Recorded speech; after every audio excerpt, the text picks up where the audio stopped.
Assalamualaikum warahmatullahi wabarakatuh. Saya Imam Agus Faisal dari RSUP Jayapura, absen 34, Latsar Angkatan 10 BPPK Makassar.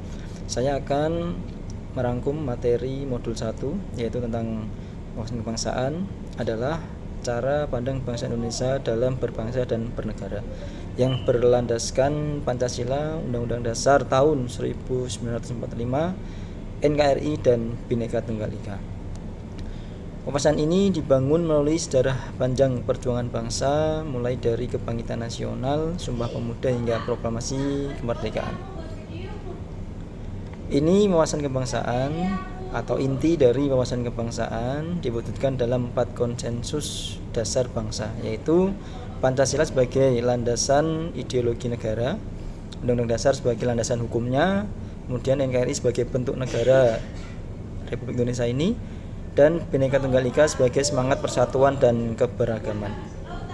Simbol negara kita adalah ada bendera merah putih, bahasa Indonesia, Garuda Pancasila sebagai lambang negara, dan lagu Indonesia Raya. Kemudian untuk bela negara adalah tekad, sikap, dan perilaku warga negara dalam menjaga kedaulatan wilayah, keutuhan wilayah, dan keselamatan bangsa dari ancaman baik militer maupun non-militer. Nah, kita tahu bahwa ancaman bisa dari perang dan juga dari selain perang.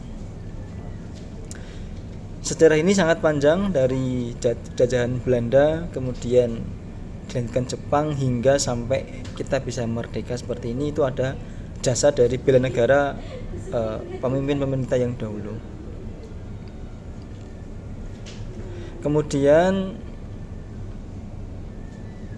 kita harus sebagai PNS atau CPNS harus bisa memiliki peran strategis, yaitu pelayanan publik, perekat persatuan kesatuan bangsa, pengawal Pancasila dan NKRI, kemudian pelaksana kebijakan negara secara profesional.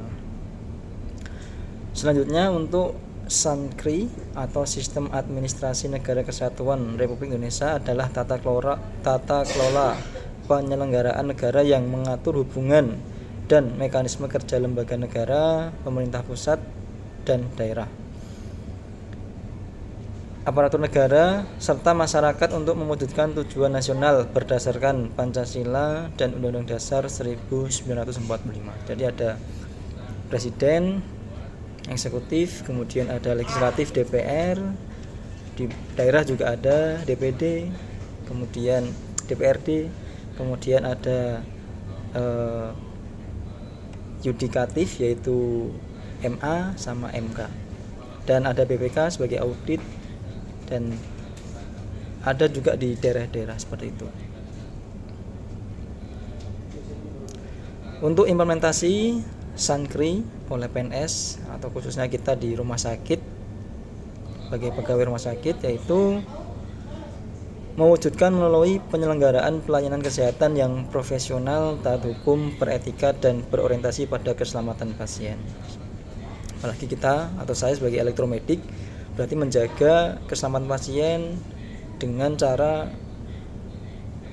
menjaga alat-alat kesehatan yang ada di rumah sakit Jayapura ini, yaitu baik dengan perawatan, pengecekan, maintenance, maupun dengan kalibrasi, sehingga alat yang digunakan baik, sehingga pelayanan ke masyarakat juga sangat baik. PNS rumah sakit melaksanakan kebijakan pemerintah di bidang kesehatan sesuai peraturan perundang-undangan, standar pelayanan, dan standar profesi. Jadi, oke, mungkin itu dari saya. Assalamualaikum warahmatullahi wabarakatuh.